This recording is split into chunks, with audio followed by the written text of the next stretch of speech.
애청자 여러분 안녕하십니까? 오늘은 성령의 열매에 대해서 첫 번째 시간을 갖습니다. 부제로는 성령의 9가지 열매에 대해서입니다. 하나님 말씀은 갈라디아서 5장 16절로 26절까지 제가 봉독해 드립니다. 내가 이것을 말하노니 성령 안에서 행하라. 그리하면 너희는 육신의 정욕을 이루지 아니하리라. 육신은 성령을 거슬러 욕심을 부리며 성령은 육신을 거스리나니 이들은 서로 반목하여서 너희가 하고자 하는 것을 하지 못하게 하느니라. 그러나 너희가 성령의 인도하심을 받는다면 너희는 율법 아래 있지 아니하느니라. 이제 육신의 일들은 분명히 나타나나니 곧 간음과 음행과 더러운 것과 음욕과 우상숭배와 마술과 원수맺음과 다툼과 질투와 분노와 투쟁과 분열과 이단들과 시기와 살인과 술취함과 흥청거림과 또 그와 같은 것들이라. 내가 전에 말한 바와 같이 미리 말하노니 그런 짓들을 하는 자들은 하나님 나라를 상속받지 못할 것이라. 그러나 성령의 열매는 사랑과 희락과 화평과 오래 참음과 친절과 선함과 믿음과 온유와 절제니 그러한 것을 반대할 법이 없느니라. 그리스도께 속한 사람들은 그 육신을 애정과 정욕과 함께 십자가에 처형하였느니라. 만일 우리가 성령 안에서 산다면 또한 성령 안에서 행하자. 서로 격분시키고 서로 시기함으로써 헛된 영광을 구하지 말라. 아멘. 첫째, 사랑의 열매는 사랑입니다.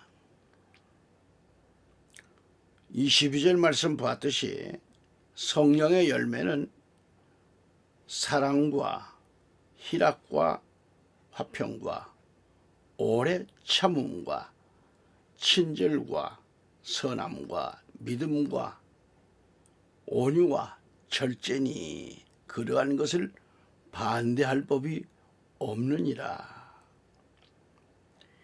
개역성경에 가서 보면 오직 성령의 열매는 사랑과 희락과 화평과 오래 참음과 자유와 양선과 충성과 온유와 절제니 이 같은 것을 금지할 법이 없느니라 라고 했습니다.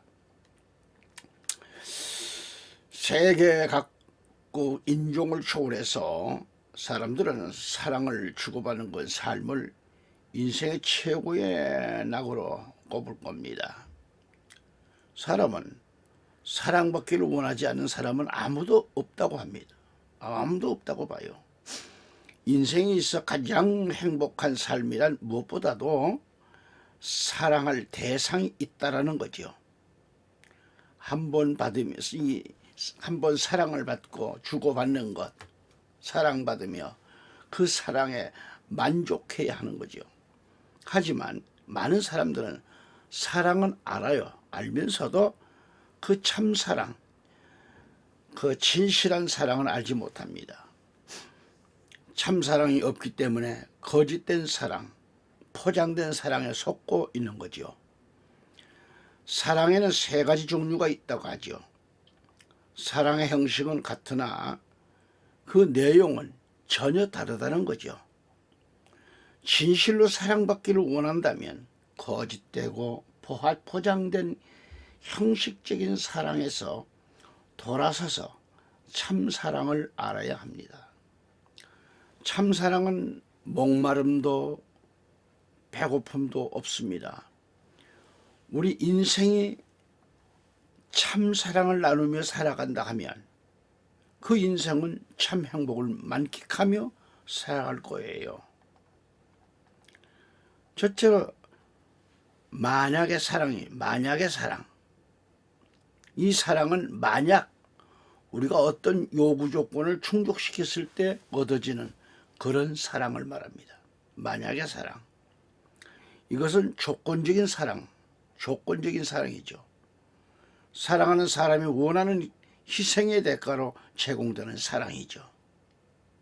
이 사랑의 동기는 이기적이고 그 목적은 사랑의 대가로 무언가를 얻고자 하는 데 있는 겁니다. 이런 천박한 형태의 사랑은 상대적이며 이기적이므로 즉시 서로를 미워하게 되는 겁니다. 세속의 젊은이들이 바로 인격을 사랑하는 것이 아니라 로맨틱한 모습을 사랑하다가 환멸이 찾아와요. 환멸이 들고 기대가 어긋나면 이전의 사랑이 증오로 바뀌고 마는 겁니다. 이것은 사랑의 무지가 가져온 결과일 뿐이지요. 둘째는 때문에 사랑입니다. 때문에 사랑. 때문에. 이 때문에 사랑. 이것은 사랑의 동기가 인격에 있지 않고 그 소유에 있는 거죠. 때문에. 여기서는 어떤 사람이 받는 사랑이 그 소유 혹은 그의 행위 자체 때문이죠. 한 개인에게서 사랑을 받게 할 만한 어떤 우수성이나 조건이 있다는 거죠. 이런 사랑을 얻고자 하면 끝없는 경쟁과 노력이 우리의 삶에 시작되어야 합니다.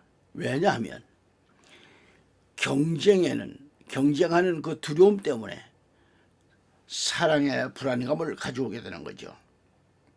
이런 사랑은 사랑의 소유를 상실하면 동시에 뭐예요?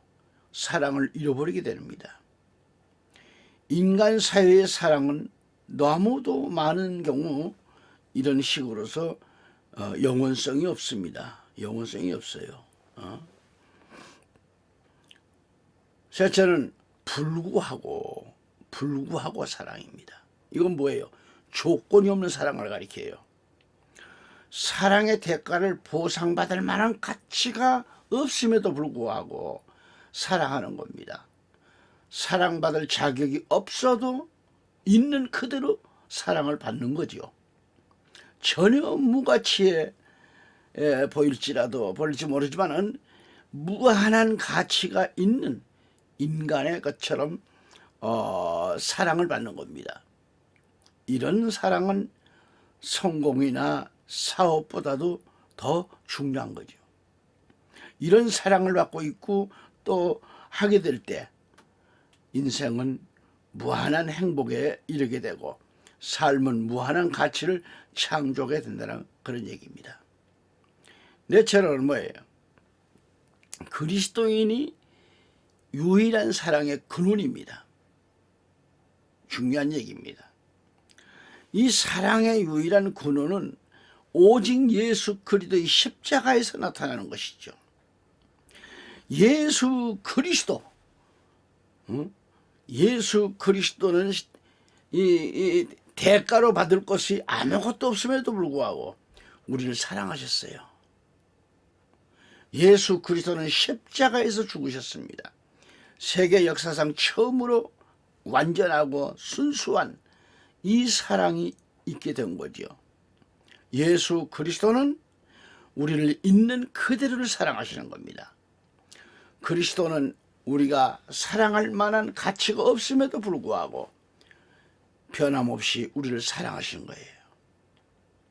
우리가 아직 죄인 되었을 때에도 그리스도께서 우리를 위하여 죽으심으로 우리를 사랑하십니다.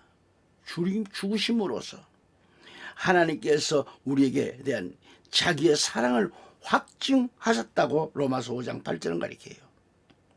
참 사랑은 사랑의 이 성령의 열매에 있어요. 이런 사랑은 인간의 노력으로는 불가능한 거죠. 안 되죠. 성령, 보혜사 성령이 우리 마음 가운데 부어주심으로 가능한 거예요. 로마서 5장 5절에. 이게 사랑의 원인이 하나님께 있고 되어지는 과정이 하나님의 은혜요. 그 결과에 있어서 하나님의 것이죠. 이런 사랑이 내 안에 시작되고서야 새로운 피조물이요, 새 역사가 창조되는 거예요. 그래서 사도 바울은 고린도후서 5장 18절에 모든 것이 하나님께로부터 났으며 그분께서는 예수 그리스도를 통하여 스스로 우리와 화해하셨고 화해의 직분을 우리에게 주셨으니라고 했습니다. 그래서 우리 인간은 자유와 행복에 이르게 되는 거예요. 행복. 그게 두 번째로 성령의 열매는 희락이야겠습니다. 희락입니다. 로마서 14장 17절 18절까지 읽어보면 하나님의 나라는 먹고 마시는 것이 아니라 다만 성령 안에서 의와 화평과 희락이라. 이러한 것들로 그리스도를 섬기는 자는 하나님께 기쁨이요 사람들에게는 인정을 받느니라고 했습니다. 즐겁게 사는 사람은 행복한 거예요. 행복한 사람이에요. 우리가 즐거워하고 웃는 것은 표면적 현상이요, 기쁨은 보이지 않는 잠재되어 있는 세계입니다. 그러므로 우리는 이 땅에서 기쁨을 가져야 인생이 즐겁고 행복한 거죠. 기쁨이 항상 넘칠 수 있는 사람은 뭐예요? 행복의 축복을 받는 사람이에요. 지극한 행복, 이것은 곧 기쁨과 비례한다고 보는 겁니다. 성경은 말씀하고 있습니다. 우리의 기쁨은 영원할 것이며 충만할 것이며 또 이 기쁨을 누리게 나눠주신다고 말씀하시는 거예요. 누리도록. 요한복음 15장 11절에 내가 이런 것을 너희에게 말하는 것은 나의 기쁨이 너희 안에 머물러 있어 너희의 기쁨이 충만하게 하려는 것이라 라고 했습니다. 또한 요한복음 16장 20절에 가보면 그러므로 너희가 지금은 근심하여도 내가 다시 너희를 보리니 그때는 너희 마음이 기쁠 것이며 아무도 그 기쁨을 너희에게서 빼앗지 못할 것이니라 그랬습니다.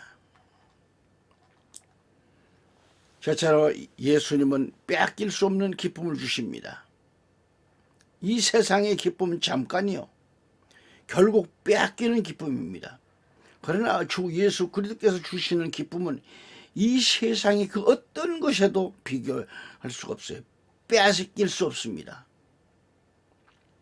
이 기쁨은 하늘로부터 온 기쁨이고 하나님 나라 왕국으로부터 온 기쁨인데 부활하신 그리스도를 모심으로 그리스도가 우리에게 주시는 거예요.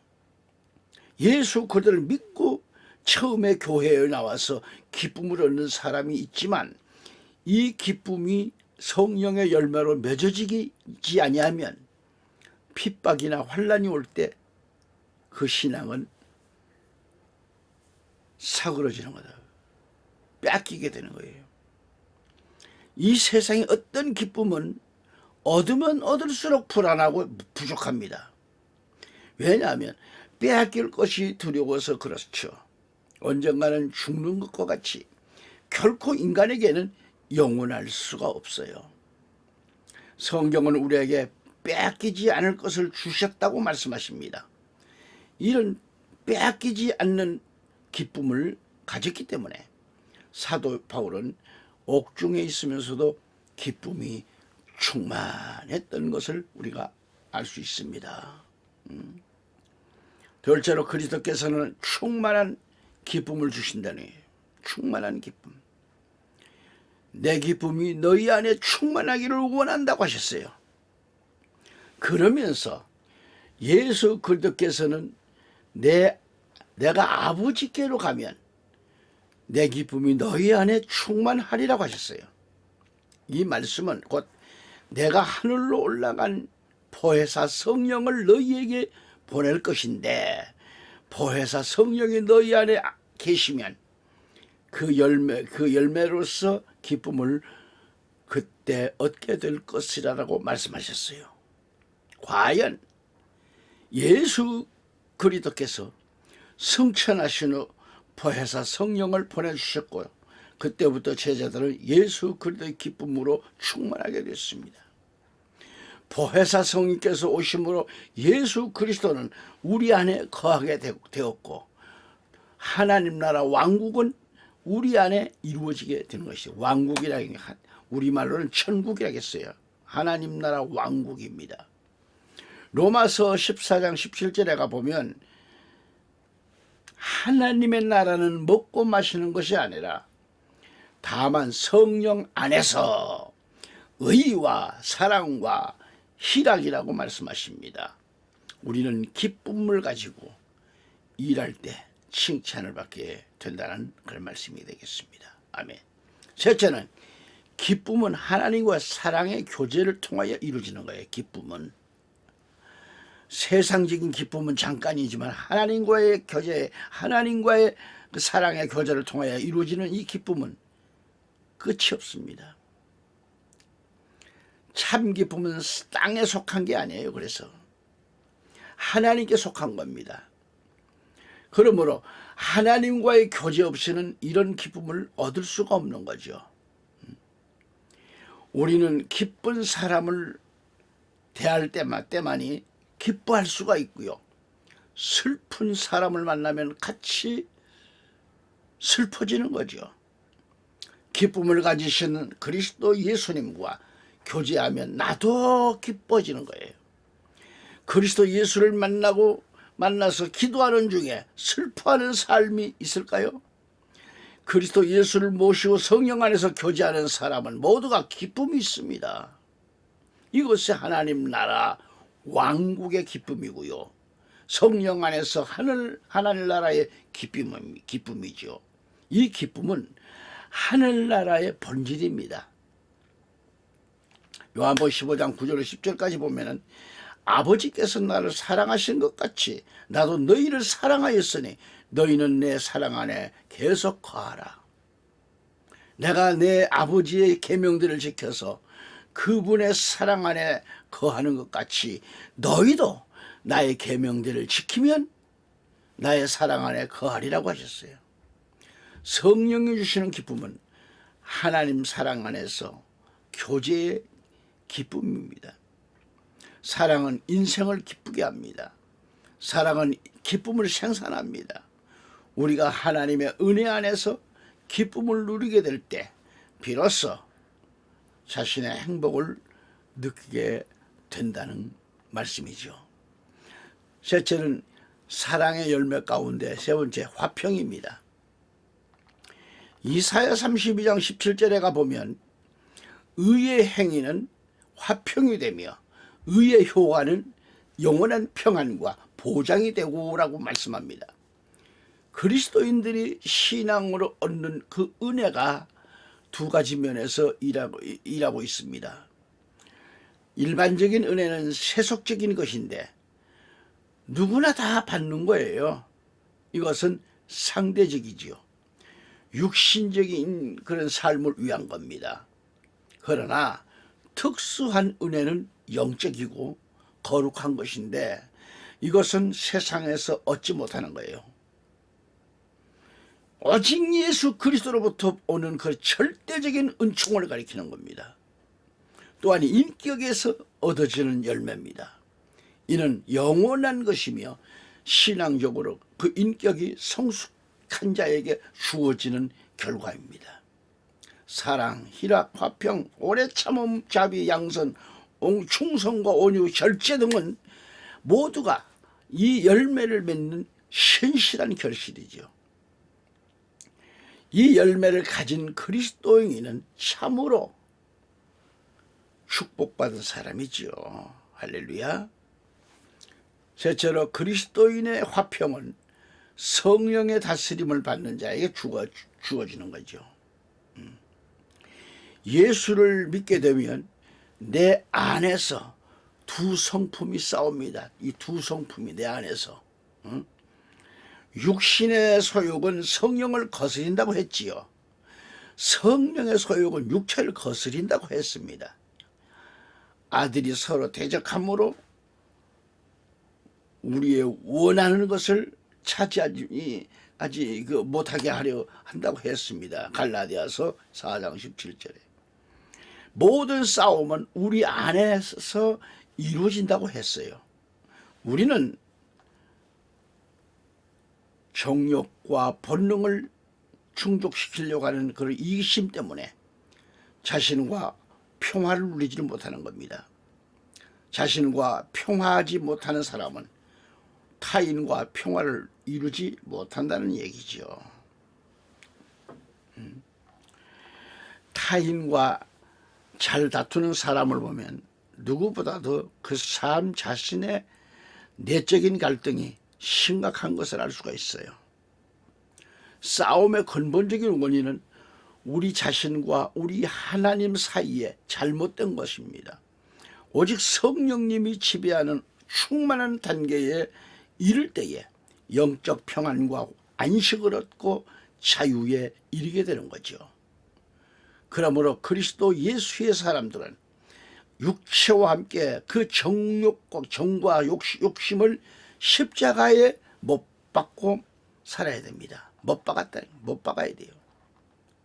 둘째로 오직 그리스도의 사랑으로만 이웃과의 화평을 이루게 되는 거죠. 사람은 어떤 사람과도 화평을 이루게 됩니다. 왜냐하면 사랑은 대적할 원수가 없기 때문에 그래요. 예수님은 마태복음 5장 44절에서 산상수훈에서 말씀입니다. 나는 너희에게 말하노니 너희 원수들을 사랑하고 너희를 저주하는 자들을 축복하며 너희를 미워하는 자에게 잘해주고 너희를 천대하고 박해하는 자들을 위하여 기도하라고 말씀하셨습니다. 사랑은 평화를 창조합니다. 사랑은 이 세상에 미워할 사람이 없으므로 어떤 사람과도 평화롭게 살 수 있는 거죠. 이긴 자는 원수가 없습니다. 패자에게 원수가 있을 뿐입니다. 사랑을 시작할 수 있는 사람, 그가 바로 큰 자요, 위대한 자인 거죠. 미움받으면서 사랑하고 욕을 먹고도 선대하고 핍박을 받으면서도 기도하는 일이 있어야 평화가 창조되는 겁니다. 누구든지 그리스도 안에 있으면 새로운 피조물이라. 이전 것은 지나갔으니 보라 새 것이 되었도다. 그리스도의 사랑이 있는 곳에 평화가 있고 새 역사가 있는 거죠. 그리고 화목해 하는 사랑 사명으로 누구에게든지 평화를 나눠주는 그런 자가 될 것입니다. 아멘. 셋째로 화평은 그리스도인이 승리의 결과요 행복인 겁니다. 화평. 승리하고 있는 곳에 평화가 있고 자유가 있는 겁니다. 이 세상에서 전쟁의 승리가 평화를 가져오지를 못하지요. 전쟁을 되풀이할 뿐이죠. 이 세상에서 영원한 승리자는 아무도 없었습니다. 세상의 승리는 일시적인 것이요. 오늘 승리하면 내일은 패합니다. 결국은 패하는 것으로 끝이 납니다. 어떤 승리도 평화를 가져온 승리가 없었고 그 승리를 통하여 자유를 누린 사람은 없었습니다. 이게 그리스도의 그 예수 그리스도의 인해 그 승리는 자유를 얻는 거고요. 평화를 이루는 데 있는 겁니다. 이는 성령이 그리스도인에게 주시는 선물이에요.